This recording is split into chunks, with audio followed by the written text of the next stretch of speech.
So I again call on Congress to pass the assault weapons ban. Pass it. It should not be a partisan issue. It's a common sense issue. They have to act now. People say, why do I keep saying this if it's not happening? Because I want you to know who isn't doing it, who isn't helping, to put pressure on them. That is just some of what we heard from the president today about the school shooting in Nashville, Tennessee. Compared the president's remarks with Tennessee Republican Congressman Tim Burchett, who voted against last year's bipartisan gun safety bill. He said this. 3 precious little kids lost their lives, and I believe 3 adults. And the shooter, of course, lost their lives. So it's a horrible, horrible situation. And we're not going to fix it. Criminals are going to be criminals. Do you think there's any role for Congress to play in reaction to this tragedy? I don't see any real role that we do other than mess things up.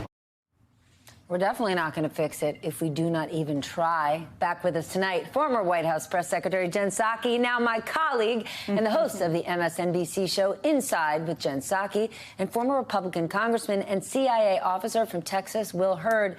Jen, not too long ago, you were a major part of President Biden's messaging, specifically around guns. What do you think about his comments today and this renewed call for a ban on assault weapons? Well, I was just watching those remarks thinking, what is going on in his head and what's going on in the White House right now? And they're thinking, one, there was an assault weapons ban. He was one of the authors of it back in the 90s. It's possible for Congress to pass it. He was quite honest there in telling the public it's not going to happen right now. And we know that because the House is controlled by Republicans. But he wants the public to hear from him that this is something we can do and should do. And it's such a driving factor in all of these mass shootings. We know that from data. What he didn't say, and I think what White House officials are likely telling reporters is, while it may not happen in Washington, sometimes Washington's the last to get to things. Things can happen in states. We've seen that happen in states and some other areas like red flag laws. It needs activism. It needs vocalism. And the president has got to be calling for that.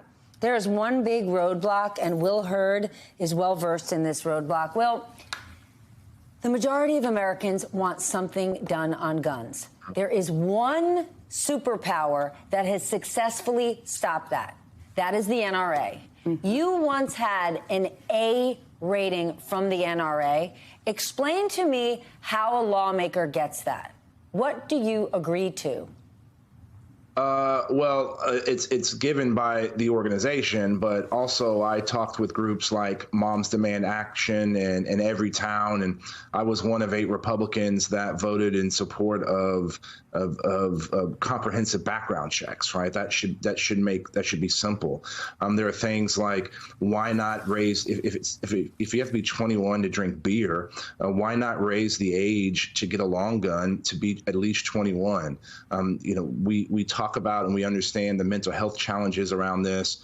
Groups like the Violence Project, who have looked at all the mass shootings since I believe it was 1966, they've looked at all the elements that lead into the metamorphosis of someone turning into a mass shooter. We should be addressing those things. And anybody who's in elected office that says you're not going to do something about this and who thinks there's nothing that can be done about this, that's completely unacceptable. And that person needs to be voted out for office. The fact that we have half of our high school kids in school, not just high school, kids in school are worried about having a shooting done at their school. That's outrageous and that's unacceptable and something we shouldn't be okay with.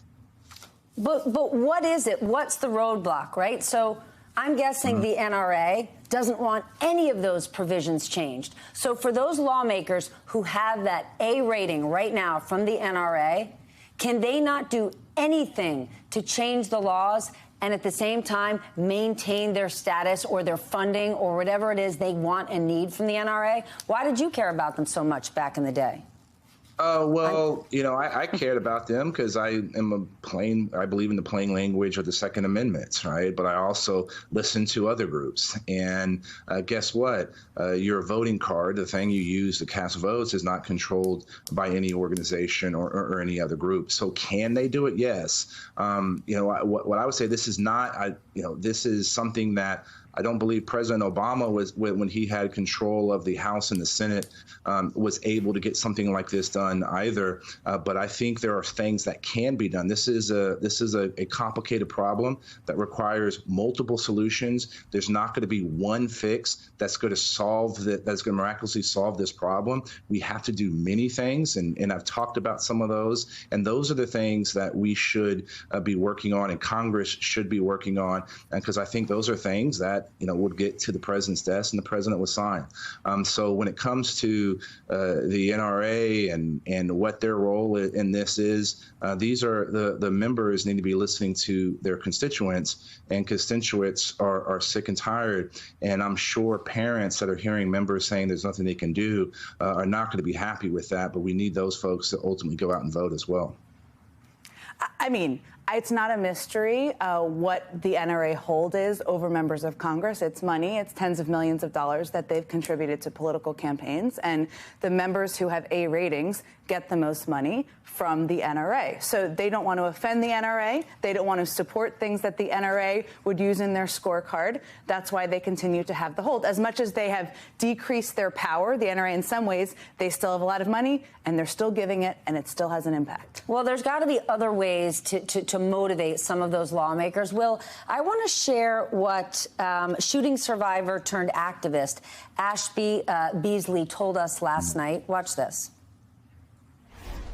In my experience telling my sad story, unfortunately, people don't like to hear this, but they just don't care.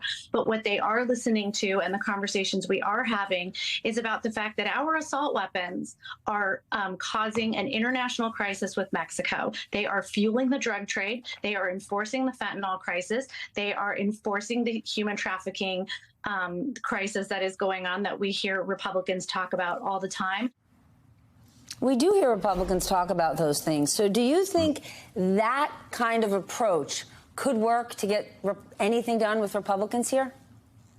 Look, I think that approach can work. I think this group's Moms Demand Action was an incredibly powerful group that was advocating and talking about common sense fixes like the universal background check, like raising the age to purchase a long gun to 21, making sure you're strengthening in the resources in the national hotlines, like the suicide prevention hotline, that could also be used in a situation like this. We've heard that in Nashville.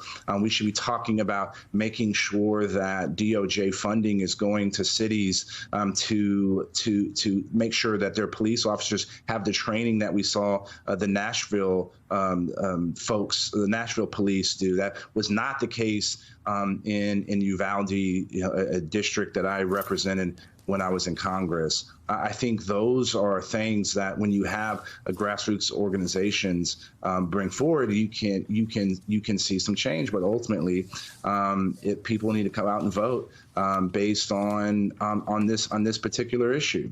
And if they don't, they keep the same people in, we're going to see the same kind of outcomes. Will, you said it right after Uvalde. When thoughts and prayers just aren't enough, we've got to take action.